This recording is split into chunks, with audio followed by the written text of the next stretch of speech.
Patrick Starfish. Mate, who actually doesn't like SpongeBob? I don't care what age you are. I'm a 27-year-old man and I love SpongeBob.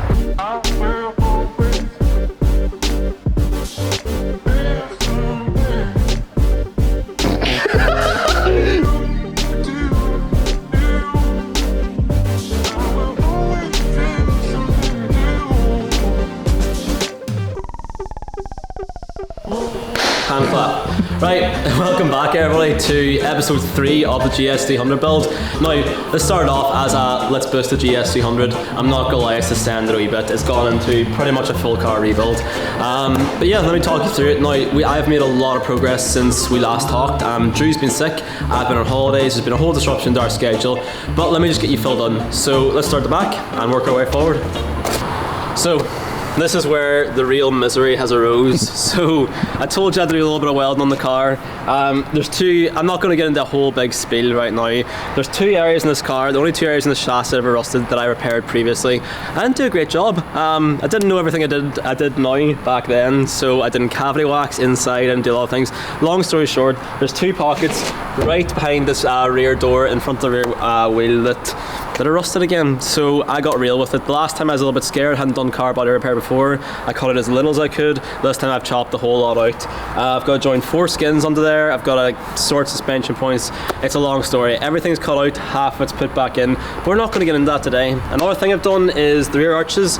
Whenever I fitted my Vertex kit, I messed about with the bolt-on arches and managed to get them sitting higher, and that has allowed me to cut 18mm up on the arches. So I've completely cut and redone my rear quarters. The reason for this is more wheel clearance. Under big bumps before, the wheels hit the car, hit the body, and yeah, we could smell it in the car. You could smell burning rubber. Whenever I was cutting it out, I could smell burning rubber. It was clearly collecting up in there. It is now all completely TIG welded up because I ran out of my gas. It's all sealed, it's all perfect. So the rear arches are completely redone. Right, let's go around the other side of the car.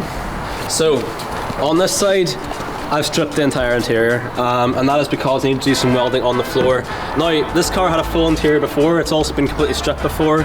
As you can see, it's all painted nice, white bed liner underneath. Like, I've done all this before. The car looked mad stripped. I put it back in because I was dealing it back then. Don't want to start it anymore. Maybe I won't put the interior back in. Maybe we'll just go full race car again. But this is the reason I've been chopping and welding inside the car. The old pedal box, I done a lot of development work to it. I bought it cheap. I didn't like the way it felt. I changed the pile of things and eventually just got to the point where I was sick of it. It didn't really work the way I wanted it to, so I've gone for a completely new style of pedal box for a number of reasons. But we can get into this in more detail later. But I'll take you around and show you the mounts. So, I've been in here, I've chopped the old pedal box mounts out and I have redone them. So this is what I was doing today just before Drew arrived. These are all tagged in, it's absolutely solid, and yeah, I'm really happy about this. Now, for start off, this new pedal box has needle roller bearings in places where I put them in the other one where there were bushes before. There's just a lot of little features that make it really nice to use, but also the fact that it is a reverse swing pedal box. The old one was a pain in the ass to change master cylinders to do anything to. This is going to place all the components underneath my feet, so I can just lift the little driver's foot plate out and it's just a lot more serviceable. It's a lot easier to work on, and it should be a whole lot better and solve some of the problems I was having with the other one. And finally we come to the front. Now, in terms of turbo stuff, I have heat wrapped my manifold. I've safety wired that all up. Now, if you're first time wrapping a manifold, they give you those little metal cable ties. Don't, it's crap. This is what they used to do to race cars back in the day. Get some safety wire. Drew will show you some nice schematics. Got that done. Turbo compressor housing is off right now. I've cut the end of it. I'm going to get Ross weld an elbow to that. So that's all positioned up. We just need to head up to Ross's. Maybe this video, maybe not. I've got the intercooler mounted. It's not there right now, but it is mounted. What else? I painted some pulleys because, you know, the engine started to look real pretty and I needed to give it a freshen up. I've also solved a lot of the oil system woes that we had before. So in episode 2 you would have seen that nothing fit, the internet lied, all of those bad things. So I'll just talk you through this. So what I've done is I've removed the factory oil cooler because I run an air to oil cooler up in the front bumper. I don't need the factory air to water one. And I've mounted a sandwich plate directly to this. This is a thermostatic sandwich plate. So it's going to, I've also got rid of the filter relocation. The reason for that is simplification. less in fittings, less places to leak. They're good fittings, but you know, it's a pain in the ass when you're taking an engine bay apart. Should simplify the system a whole lot. Now, as for how I'm going to feed the turbo, we're going to do that today. I'm going to drill and tap the VVTi bolt, the banjo bolt. So yeah, we'll get into more of that when we do it. The coolant line that used to run through the factory oil to water cooler, that has just been looped essentially. Yeah, a couple other things, like I've stripped down a lot, like ECUs out. We're going to work out how to get rid of all of this wiring, because we're not going to need a whole lot of it. We're going standalone. Some of this controls the gearbox, some of this is for traction control and ABS, and there's another dedicated ECU for that. So yeah, I've removed a lot so me and Ross can get down to simplifying the wiring for the car in a massive way. But that's another exciting episode. We'll tell you more on that maybe when we're up at Ross's, because we've worked out a wee deal there. Yeah, I've been trimming front bumpers, I've been doing all that stuff. This is pretty much up to date. One other thing I want to talk about is, many of you seen in episode 1 the inlet manifold I was planning to use. It was a big plenum that bolted to the factory lower inlet manifold. If you buy a GS, or if you have a GS300, don't buy one of them. They're cheap, they're on eBay. You think front face inlet manifold, doesn't fit, hits the strut tires, and that leads me to essentially spending a lot of money. So I had some nice words with Ross. Ross has pretty much agreed to sponsor me, give me some parts at decent costs, because Ross is a straight up lovely guy. So why don't I come and show you the next product levels we'll be bringing to the website, because it is really quite exciting. Hello. So nothing makes me happier than shiny new car parts. I always wanted one of these bad boy front face inlet manifold for the 2J, much nicer than the crap that didn't fit the car. So yeah, levels are going to be stocking these. It is very, very similar, identical to FFIM product that you can buy online. But see, by the time you add on duties with all this brakes and stuff and all, levels will do this a good bit cheaper. And yeah, the service is great. Ross dropped this right off down to me. This one is laser etched. The lady done it on the wrong side. This is their prototype. Ross actually brought this in for his car, but like I say, he's a nice guy. He sorted me out. So yeah, if you're looking for one of these for a 2J, avoid the cheap shit. Go for this. It is really reasonably priced. It's an absolutely quality product. It's got really nice features, like there's an O-ring in here, grooved and machined, instead of using stupid paper gaskets, things like this. Throttle body is real nice. This is a complete kit with fuel rail and all that good stuff. So yeah, I think what we're going to do now is we're going to get the VVTi bolt all sorted, make a turbo feed line, and then put this up right on top of the area, because that'll be all sorted on that side of the engine.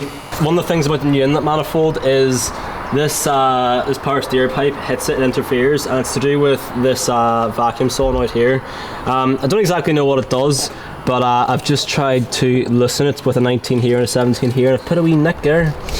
And that's a banjo bolt, so that's definitely going to leak unless I do something about it. But it's not a big deal, because I think the best solution for this is to get one made by like Pertec or a company like that makes lines like that. So yeah, it's just one of the little details that takes all this time. Yeah. Oh, I had a bit of a disaster, by the way. I went to tap an NTP thread, which is a tapered thread. First time I've ever done that, in my compressor housing for the turbo, and it just kept getting tighter, but the fitting wasn't quite right yet, and I just kept cranking on it, and I snapped a tap inside my compressor housing on a hole that I'd drilled with the correct drill bit and done all the nice stuff too. Yeah, so I had to drop it off at Brown's Engineering in Leith. But they sorted me out. The turbo compressor housing is back. It doesn't have a tap in it anymore. Yeah, and we're going to get a vacuum port for some stuff we need to roll off that. Yeah, banana clips for Harambe's. Miss me with the monkey shit, Sir J's on Sundays. Walking in the church when his mama heard the gun blaze. At a loss for words, no verbs that we can convey. Malibu City Beach, white bitches sunbathe. I'm in this bitch laced in Junior Wantaambe. Flight steward steady spewing fluid on my Kanye's. No carbonated drinks, so all the stewards in my Bombay. Bougie bit and diamond pendant. For my baby mama, time is limit, gotta get it. I'ma beat the odds, I can't be blemished by systemics. Fuck a coffin, when I die they preserve me by cryogenics. Fuck your favorite artist, I bet he hardly is still streaming. I'm Constantine, I'm constantly trying to kill demons. She gon' lick the cum off the carpet, my dick gon' spill semen. Told you hoes to give me the roses while I was still breathing. So yeah, new inlet manifold is a massive improvement. Now the other one would not fit in the car, period. Quite a lot of people, it seems, have to take various things out to get their inlet manifold on and off. For example, Ross, who runs that old style of mine in an E36 with a cut engine bay, he has to remove his engine to remove his inlet manifold. I didn't want to do that, don't want to go down that route. So as you just seen, this one bolts in with everything in place. I've actually got some stuff hanging loose right now, which made it a little bit harder. Right, so one of the things I got to do today is I got to clock the turbo for the last time. So although the car looks like a mess, a lot of this stuff is final fit up at this point. Things aren't like the lights, the front end, that's come off for painting work because I've welded the chassis down there. But we're gonna clock a turbo for the last time. So, I've got all these back 13s loose, which means the whole center cartridge will spin. So what we're gonna do is just align this as up and down as we can get it. Now, I'm not about to get my spirit level out. I'm just gonna eyeball this because, you know, it's grand. So you just get it where you're happy with, and you literally just gotta tighten one of these. I will tighten the rest of them when the turbo's off the car, but just one's gonna hold it exactly where I want. Right, so that is the center cartridge clocked. The compressor housing angle set by the manifold. I've clocked the center cartridge. Now we're going to put the turbo compressor housing on, and we're going to see where we want to aim it at. Right, so on a serious note, we would like to mention the people that support us because they make these videos possible. First off is Archangel Speed Shop, Ruben. Ruben sponsors this build by letting me do whatever I want down here. Now I do work for this company, but he doesn't need to clear ramps for me and let me in every weekend to work on my own mess. I've covered half of his other unit in my shit. He's constantly tripping over bits of GS. So big thank you to Ruben and Archangel. If you've got something fast, something special, something old, something you want good care taken of, and you don't want to pay either Ferrari dealership prices or you don't want to take it to some backstreet garage, we are right in the middle. We will give you the solid care you need without charging you an absolute fortune. Another one I'd like to thank is Levels Racing. As I said, Ross is starting to do me parts at cost. He's just... One of the things I think is amazing is that Ross brought this manifold in for his car. I messaged him back and forth about my manifold issues and he offered to give it to me. Instead, and he's getting another one for his own car, and the reason he did, apparently, and I hear him say this all the time, he just loves when people build garage cars. So yeah, he just genuinely is there for the community. So if you need anything, hit him up. Right, so we're just going to walk over to our shop now, because even though I don't have the T-piece to go on here yet because there's been a mix-up with shipping, I'm going to try and tap this for an MPT thread. Now, I've already drilled this hole with almost the right size drill bit. If you want to tap an NTP 1/8 thread, you need an R-size drill bit. Couldn't buy one anywhere. Looked up the sizes and got this, which is pretty close. Now, as I mentioned, I snapped my old NPT tap in my compressor housing and caused a massive bollock for myself. So yeah, I'm going to be very careful with this one. Now, one of the things about MPT threads is you're technically supposed to drill a tapered hole. You drill an R-size drill bit and then you get a special taper and you put it down. But for something this small, little 1/8, I'm hoping to get away with just maybe reaming it a little tiny bit and then tapping that taper. So let's see.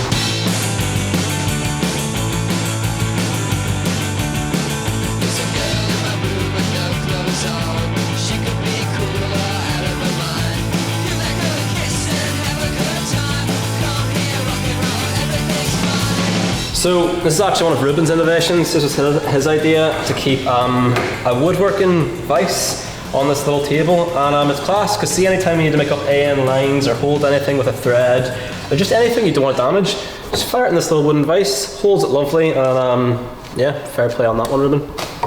Now I've tapped this to a reasonable depth. I've not gone too far with the tap because, like I said, this is a tapered tap. So if you tap too far, you're going to end up with a loose fit and it's not going to seal as it should.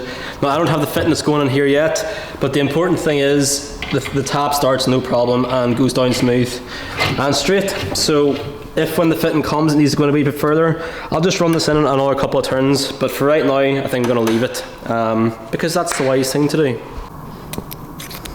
So I was just telling Drew how it's super interesting that 2J VVTi bottom bolts have a one-way valve in it, but my one-way valve fell out. So if anybody at home knows how critical that is, definitely hit me up, because hopefully not.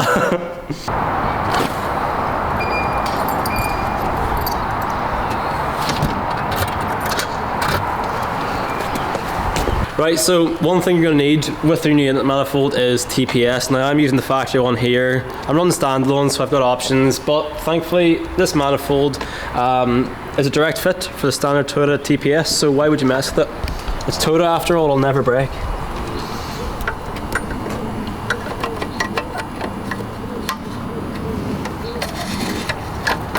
Oh, you can't.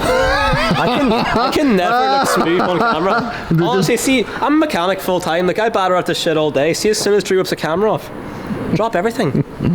I just want to make sure I get this in the right place, so I can feel the spring of the TPS there, so I know that's me lined up. So I'm gonna throw one in here. It's Just gotta find your hole. Anyway, listen, this is gonna be Learning with Kyle. Welcome to Learning with Kyle. I should have a seat. Oh. So, one of the things when I was building this car on, you can find anything on the internet. This information included, it was just a little bit hard to find, so I'm gonna share with you some of my experience on if you wanna set up a racing pedal box.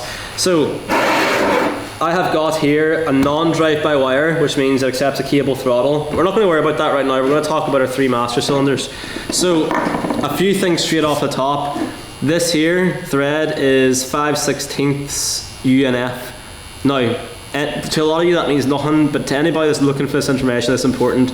So if you're looking to buy nuts to lock off these 5/16 UNF, I looked for fittings for these for a while. Turns out that all these girding style master cylinders are the same. It's not metric, it's imperial. That's why you may be struggling. This is 3/8 and this is 7/16, both UNF. So that's all the threads in your master cylinders we're going to worry about. Now we're going to talk about setup. Now, as for your clutch, the size of the master cylinder you want is going to depend on the size of the slave cylinder you want, blah blah blah. It's just an idea to copy the stock setup if you're running a stock X clutch. So my clutch is 0.75 inch. Now that refers to the diameter of the piston in here. Now, quickly on that, the larger the diameter of piston, the more fluid it's going to move with a given amount of push, okay? So the larger the diameter, the less the pedal will move for a given amount of fluid, but it'll be harder to push. So you can change down master cylinders and you'll get more pedal through, but it'll be easier. Or you can change up sizes and it'll give you less pedal through, but it'll require more effort. So, yeah, I'm nearly sure it's my clutch. So this is my 0.75 for clutch. So I'm going to bolt this in here in a minute. Now, when it comes to brakes, you're going to run 2 different sizes of master cylinders. Now, as I described with effort to throw ratio, your bigger one is always going to be in the rear brakes. That's because even though we've got bias adjustment on this pedal box, you want more effort, essentially more work to be done on the front brakes because that's the one that's going to take the majority of your load. When you brake, your car dips, it applies more normal force between the front tyres and the road and less normal force between the rear tyres and the road. So you should have more braking performance up front. So in this particular case, I've got a 0.75 for my front brakes and I've got a 0.812 for my rear brakes. So anybody setting these up, the smaller cylinder always goes in the front. Now as for the size of the 2 cylinders, that's something you got to work out yourself. You can do some math if you know the piston sizes of your calipers and stuff like that, but it took me a couple of revisions to find this. I've changed up and down sizes a couple of times. This is where I like it. This is what I've found. Now, all of that will depend on your pedal ratio. So that's the ratio of how much this moves to how much the pivot point down here moves. But in my experience, most aftermarket pedal boxes come with a pedal ratio of 5:1. So you can swap pedal boxes and typically have the same master cylinders and not have to mess about like that. I just realised I haven't checked that for this pedal box, but I'm going to assume that. I'm going to fire these in and sure, we'll see how it feels. So, to bolt these in is pretty easy. All you got to do is fire it through the hole, line up your bolts, and then you're going to screw in the clevises at the bottom of the, no sorry, not the clevises, I don't know what you call them, the bars, the pivots at the bottom of the pedals. Yeah, and then you're going to lock it off with your 5/16 to UNF nut.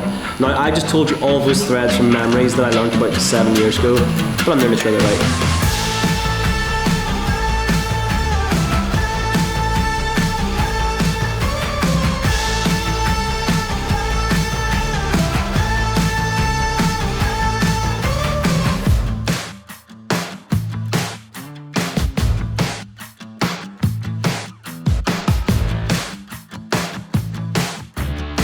So now that we've got our bars bolted up, you notice I haven't got nuts on these. I have to get nuts for these, but now that I've got everything up, this is basically how your pedal box works. Now, as I mentioned, the front brake, which I've got in the middle here, will travel more for a given pedal push than the rear brake. So this bias bar will actually, yeah, it'll do a bit of that. Obviously the less extreme. Now, whenever I attach up the little cable which goes to the knob on my dash, it's actually spinning this bar and that's changing the fulcrum point in here. What that does is that applies more or less levers to your front brake, and that's how you can change your brake bias on the fly from the dashboard. Yeah, so this is our pedal box. All I need to do now is bolt in the car, get the foot plate on top, well, bolt into the car, get all the lines on, get the foot plate on top and attach an accelerator cable, and we'll be making mad turbo noises. And this was Learning with Kyle. Tell us if you like this, by the way, because we're still learning. We're still open to trying what you want to try. If you'd like more explainers, now I'm not going to teach you to suck eggs. I'm not going to explain how a turbo works. Air goes in one side and goes out the other. But for specific stuff like this, which was quite hard for me to find back in the day, yeah, if you want more knowledge like this, let us know. Like bags of chicken. It's a big set of testicles. Alright, so that was episode 3 of the GS300. Now, maybe we didn't do a whole lot this episode, but I gave you a big update. And this is my first day back in the car after holidays, so we're just getting back into the flow of it. Cut to episode 1 when I said this would come together fairly quickly. These things never happen. To be fair, the car is going to come out a lot sicker than we intended. I'm doing a lot of things I've been to do for a long time. It's turned into a bit of a full rebuild. The whole chassis is getting undersealed again.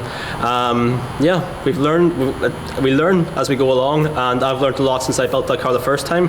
I've learned a lot since I built it the second time. We're on like revision number 5 now, but as always, it's going to come out better than ever. So look forward to seeing that. There's probably going to be plenty more build episodes because I've got plenty more to do.